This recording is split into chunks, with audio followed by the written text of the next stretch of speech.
en esta ocasión les voy a hablar acerca del análisis de variables que pueden ser cualitativas y pueden ser cuantitativas. Una variable es una característica que puede adoptar ciertos valores, los cuales pueden ser observables o pueden ser medibles. Esta variable va a adquirir, cuando adquiere un valor, va a poder ser relacionada con otras variables. Dentro de las variables cualitativas, pues como su nombre lo dice, son aquellas que van a expresarse por una cualidad o una característica de una persona o algún objeto. Estas van a ser 4 y las principales van a ser 2, la cualitativa nominal y la ordinal, pero también vamos a tener la de intervalo y la de razón. La nominal es aquella que pues va a expresar una característica o cualidad, pero no va a tener ningún criterio de orden. Es decir, la nacionalidad de una persona, el sexo, pueden ser algunos ejemplos. La ordinal pues igual va a medir cualidad o característica, pero esta sí va a seguir un criterio de orden. Por ejemplo, la intensidad del dolor. Podemos preguntarle a una persona si el dolor que siente es leve, moderado o severo. Y también, pues, otro ejemplo puede ser el grado de satisfacción y la mejoría de un tratamiento. Después tenemos la cualitativa de intervalo, que va a expresar magnitud de un carácter en relación con una unidad de medida, por ejemplo la temperatura o el peso en kilogramos. Y de ahí tenemos la cualitativa de razón, que va a tener las mismas características que la de intervalo, pero en esta va a contar con un cero absoluto, es decir, el cero va a representar la ausencia total de esta medida, cuando algo tiene peso cero o cuando la temperatura es cero. También vamos a hablar sobre las variables cuantitativas. Son aquellas que pues van a ser expresadas mediante un número, como su nombre lo dice, y estas pueden ser discretas o pueden ser continuas. Las discretas van a expresarse por números finitos, por ejemplo por el número de empleados, el número de hermanos o el número de goles marcados. Yo no puedo decir que tengo 1.5 hermanos o que metí 2.5 goles, deben ser números enteros. A diferencia de las continuas, estas van a ser expresadas por números infinitos, por ejemplo la temperatura registrada, que puede ser 38.5 grados, la velocidad de un vehículo, que puede ser 43.5 kilómetros por hora, o el peso en kilogramos de una persona, porque pues nos puede decir que pesa 45 kilos 800 gramos. Para que nos quede un poco más claro esto, tenemos aquí algunos ejemplos y los vamos a ir clasificando de acuerdo a lo que ya mencionamos anteriormente. El primer ejemplo dice el número de alumnos de una institución. Con decir alumnos ya nos estamos refiriendo a una variable cuantitativa discreta. El segundo ejemplo es el grado de anestesia. Ya nos está diciendo la palabra grado, que es una variable cualitativa ordinal, porque son las que sí presentan un grado de clasificación. El siguiente ejemplo es el estado civil de una persona, es decir, si es soltero, casado, divorciado o viudo. Pues esta no nos está diciendo realmente algún número, entonces es una variable cualitativa nominal. Y la última es la estatura de una persona, que pues va a ser una variable cuantitativa continua. Una vez que hemos hablado de las generalidades de variables cualitativas y cuantitativas, pues pasamos a la parte práctica de este tema. Pues como ya mencionamos, las variables cualitativas y cuantitativas recolectan una serie de datos, y esta serie de datos a veces puede ser demasiado extensa o puede tener y esto va pues a impedir o a dificultar un poco que su análisis sea más preciso. Entonces recurrimos a las tablas de frecuencias, que es un método para el análisis concreto, rápido y fácil de todos estos datos, que pueden ser en una cantidad muy grande. Nuestra tabla de distribución de frecuencias va a tener varios aspectos que vamos a ir desarrollando poco a poco, pero pues lo importante es tener la serie de datos ordenada en este caso de mayor a menor, pero también puede ser de menor a mayor. Cabe resaltar que es una muestra X y bueno, en este caso fue de 20. Entonces es necesario que nosotros determinemos primero el valor máximo de nuestra serie de datos, que en este caso es 22, y el valor mínimo, que en este caso es 13. Una vez que hemos determinado eso, nosotros vamos a poder sacar el rango. El rango es una manera muy sencilla, bueno, va a ser muy sencillo de sacar, es el valor máximo menos el valor mínimo, y en este caso nos da 9. Una vez que hemos sacado el rango, tenemos que determinar la amplitud, que se representa con la letra K.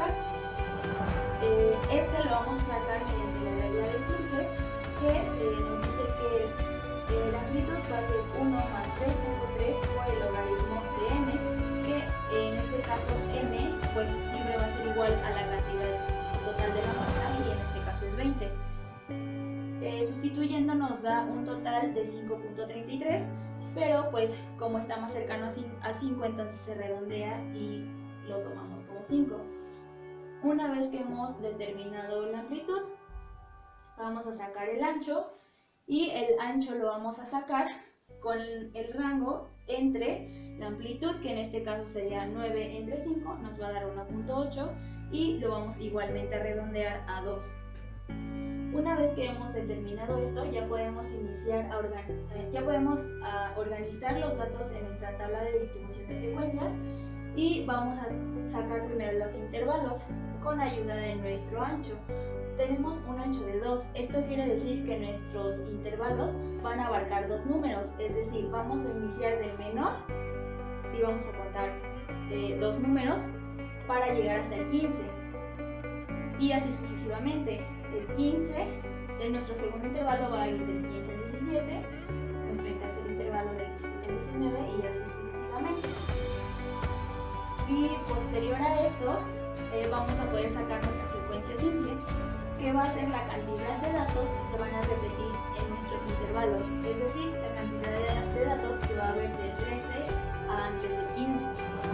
Vamos a ejemplificar los primeros dos intervalos. Nos dice que nuestra primera frecuencia es de 4 y vamos a multiplicarlo. Tenemos 1, 2, 3 y 4 datos antes de llegar al 15. Nuestro segundo intervalo va del 15 al 17 y nos dice que tenemos 9 datos. 1, 2, 3, 4, 5, 6, 7, 8 y 9. Y vamos a hacer lo mismo con los siguientes 3 intervalos. La suma de la frecuencia simple siempre nos debe de dar pues el mismo número de la cantidad de datos del total de datos de la muestra, y en este caso es 20. Después vamos a sacar la frecuencia acumulada. La frecuencia acumulada va a ser, para determinar el primer dato, va a ser la primera frecuencia acumulada más la segunda frecuencia simple. Es decir, en el primer intervalo vamos a poner el mismo valor, que es 4, y de ahí vamos a sumar en forma de zigzag. Es decir, vamos a sumar la primera frecuencia acumulada a la segunda frecuencia simple, que es 4 más 2 nos da 13, 13 más 3 nos da 16, y así sucesivamente. Después vamos a sacar la frecuencia relativa. La frecuencia relativa va a ser la frecuencia simple entre nuestra número de muestra, que es 20, entre n. Entonces va a ser 4 entre 20 nos va a dar 0.2, 9 entre 20 nos da 0.45, y así sucesivamente. Y cabe recalcar que en esta siempre nos debe de salir el resultado al sumarlas 1. Por último tenemos la frecuencia relativa acumulada. Va a ser muy parecida a lo que sacamos la frecuencia acumulada. Esta frecuencia relativa acumulada vamos a poner el primer número de nuestra frecuencia relativa, y de ahí vamos a sumar el segundo de la frecuencia relativa, es decir, 0.2 más 0.45 es igual a 0.65, y así sucesivamente lo vamos a sumar en una forma de zigzag. Después de que hemos determinado esto, tenemos la marca de clase. La marca de clase se va a sacar tomando el valor máximo de cada intervalo más el valor mínimo de cada intervalo y dividirlo entre 2. Por ejemplo, 13 más 15 nos va a dar 28, entre 2 nos da 14, 15 más 17 nos da 32 y entre 2 nos da 16 y así sucesivamente. Una vez que ya tenemos completa nuestra tabla de distribución de frecuencias, vamos a sacar las medidas de tendencia central, que son media, moda y mediana. La media va a ser el promedio, es decir, vamos a sumar todos nuestros datos y vamos a dividirlos entre 20, que son la cantidad de datos en total, lo que nos va a dar una media de 16.3. La moda, como su nombre lo dice, va a ser la cantidad, el número que más se va a repetir. En este caso podemos observar que 15 se repite 6 veces, entonces nuestra moda va a ser 15. Y por último, nuestra mediana va a ser el número que se encuentre justamente a la mitad de nuestra serie de datos ya ordenados. En este caso tenemos 20, entonces nuestra mediana se va a ubicar entre 15 y 16, que van a ocupar la parte media de esta serie de datos. Y cuando es así, entonces vamos a sumar ambos números y nos va a dar 31, a lo que lo vamos a dividir entre 2. Siempre lo vamos a dividir entre 2 y entonces nos va a dar una mediana de 15.5. Ahora vamos a hablar acerca del chi cuadrado. El chi cuadrado nos va a permitir analizar variables cualitativas en base a una hipótesis nula. Tenemos una tabla en la que está ordenada por filas y está ordenada por columnas. Las columnas están representadas por la letra J y las filas por la letra I. En este caso nosotros analizamos las personas con cáncer bucal que sí fuman y que no fuman. Por ejemplo, 155 personas de las que sí fuma tiene o ha desarrollado cáncer y 75 personas de las que sí fuman no tienen cáncer. Va a ser lo mismo con esta columna. Vamos a sacar la frecuencia marginal de las filas y vamos a sacar la frecuencia marginal de las columnas. Es un paso muy sencillo, ya que solamente consiste en sumar todos los datos de cada columna, obtener el resultado, y lo mismo con las filas, sumar todos los datos de cada fila, obtener el resultado, y al final podemos ver que si sumamos todas las frecuencias marginales nos dan 350 y todas las frecuencias marginales de la fila nos dan 350, que va a ser nuestro gran total, es decir, a la cantidad de personas en total que se les aplicó pues este análisis. Estas son nuestras frecuencias observadas. Ahora vamos a obtener nuestras frecuencias esperadas. Van a ser lo mismo, vamos a transcribir la tabla, pero los datos van a ser diferentes. Vamos a agrupar nuestros datos para un mejor orden. Va a ser dato 1, dato 2, dato 3 y dato 4. La frecuencia esperada consiste en la multiplicación de la frecuencia marginal de cada fila por la frecuencia marginal de cada columna y dividirlo entre el gran total. Es decir, para obtener la frecuencia esperada del primer valor, vamos a multiplicar su frecuencia marginal de fila, que es 220, por su frecuencia marginal de columna, que es 230, y lo vamos a dividir entre 350, lo cual nos va a dar 144.5. Y lo mismo vamos a hacer con el valor 2, con el valor 3 y con el valor 4. Una vez que tenemos esos, vamos a sacar nuestra hipótesis nula. Para sacar la hipótesis nula, vamos a tomar el primer valor de nuestra primera tabla, lo vamos a restar con el primer valor de la segunda tabla, el resultado que nos dé lo elevamos al cuadrado y lo dividimos entre el mismo valor de la segunda tabla y nos da 0.75, y hacemos lo mismo con los siguientes. Ya tenemos nuestras frecuencias esperadas, nuestra hipótesis nula, y ahora es momento de sacar nuestros grados de libertad con la fórmula de I-1 por J-1. Ya mencionamos anteriormente que la J son nuestras columnas y la I son nuestras filas. En este caso pues vamos a tener dos columnas y dos filas, entonces nuestra sustitución en la fórmula va a quedar 2 menos 1 por 2 menos 1, lo que nos va a dar 1, y ese es nuestro grado de libertad. Una vez que tenemos determinado esto, vamos de acuerdo a nuestro margen de error, que en este caso es 0.5, vamos a ubicar en nuestra tabla de chi cuadrado el grado de libertad y nuestro margen de error, y así poder sacar nuestro chi crítico, que en este caso es 3.8. Nuestro chi experimental va a ser la suma de estos 4 valores de la hipótesis nula, lo que nos va a dar un total de 5.9. Como podemos observar, nuestro chi experimental es mayor que nuestro chi crítico, que es 3.8. Entonces se rechaza la hipótesis nula y las variables van a ser dependientes, ya que se comprueba que el si fumar pues ayuda o es una variable que favorece al cáncer. Bien, por último vamos a hacer un análisis de las variables cuantitativas. Este va a incluir varios aspectos, por ejemplo la covarianza, la varianza, la desviación estándar y el coeficiente de correlación de Pearson. En este ejemplo tenemos 5 datos.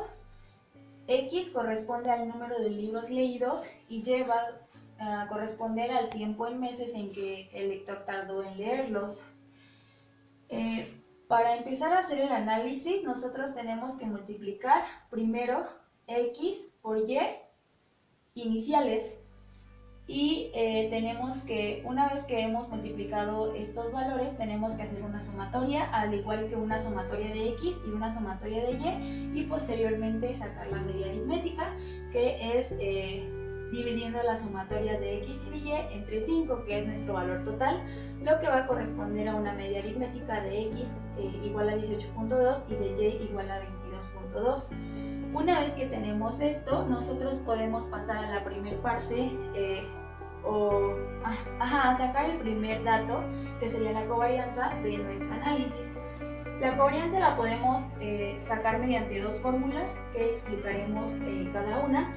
La primera corresponde a la sumatoria de X por Y inicial entre N menos la media de X por Y de X. Esta parte nos dice que nosotros tenemos que multiplicar la sumatoria de X inicial por Y inicial, que corresponde a 2193 y ya lo tenemos acá, entre N, que en nuestro caso es 5, lo que nos va a dar un total de 438.6. La segunda parte de nuestra fórmula es muy sencilla, corresponde a la multiplicación de la media de X por la media de Y, que en este caso es 18.2 por 22.2, lo tenemos acá, y nos da un resultado de 404.04. La fórmula dice que estos resultados se tienen que restar, entonces procedemos a hacer la resta y nos va a salir 34.56. Ahora, si pasamos a la siguiente fórmula, es un poco más compleja, ya que tendremos que agrandar nuestra tabla. Esta fórmula nos dice que nosotros tenemos que restar la X inicial menos la media de X. Es decir, a 10 le vamos a restar 18.2 y nos sale menos 8.2. A 15 le restamos 18.2 y nos sale menos 3.2 y así sucesivamente, lo cual al hacer la sumatoria nos va a dar 0. Lo mismo vamos a hacer con Y. Vamos a hacer un ejemplo. Va a ser 12 menos su media aritmética, que es 22.2, y nos va a salir menos 10.2. Vamos a hacer lo mismo por cada fila y la sumatoria igual nos debe salir 0. Una vez que hemos hecho esto, tenemos que multiplicar estos valores y tenemos que sumarlos también y nos va a salir un total de 172.8, que vendría representando esta parte, la parte de arriba de nuestra fórmula. Y de ahí lo único que tenemos que hacer es dividir entre 5, que es n, y nos tiene que salir el mismo resultado, 34.56. Después de eso vamos a pasar a la varianza. Para sacar la varianza nosotros tenemos que agrandar otro poco más nuestra tabla y elevar al cuadrado X y Y inicial. Es decir, pues si elevamos al cuadrado 10 nos da 100, si elevamos al cuadrado 15 nos da 225 y así sucesivamente hasta hacer la sumatoria, que nos da 1795. Lo mismo vamos a hacer con Y. 12 al cuadrado nos da 144, hacemos todos los ejercicios de abajo y la sumatoria nos da 2681. A estas también le tenemos que sacar la media aritmética. La media aritmética de X en este caso es 359 y de Y es 536.2. Una vez que hemos hecho esto, también tenemos que elevar al cuadrado nuestras medias aritméticas del principio. 18.2 al cuadrado nos da 331.24 y 22.2 al cuadrado nos da 492.84. Una vez que nosotros hemos hecho estas operaciones, vamos a poder sacar la varianza, que prácticamente va a ser la resta de las medias. ¿Cuáles medias? Las segundas medias aritméticas que sacamos menos las medias aritméticas primeras elevadas al cuadrado, es decir, 359 menos 331.24 y 536.2 menos 492.84, lo que nos va a dar pues la varianza de x y la varianza de y que están aquí. Una vez que tenemos esto, pasamos al paso 3, que es la desviación estándar. La desviación estándar va a consistir en sacarle raíz a las ambas varianzas, tanto de x como de y. Entonces, la raíz de 27.76 nos va a dar 5.26 y la raíz de 43.36 nos da 6.58.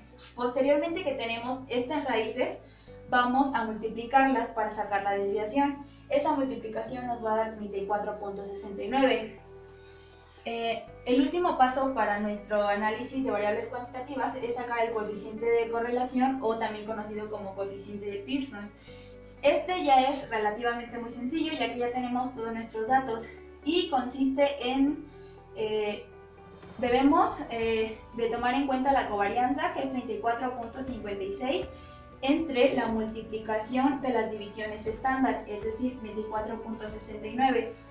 Una vez que ya hemos hecho la división, nos va a salir un coeficiente de correlación de 0.996, es decir, que va a estar muy relacionado, ya que entre más se acerca a 1, es más grande la relación. En este caso, nuestro diagrama de dispersión dio un resultado positivo, ya que tanto x como y actúan de una forma creciente, pero también vamos a encontrar relaciones negativas, que es cuando x va a actuar de una forma creciente, pero y va a decrecer. Y vamos a tener también relaciones nulas, en las que no va a haber como tal una relación. Y pues eso sería todo.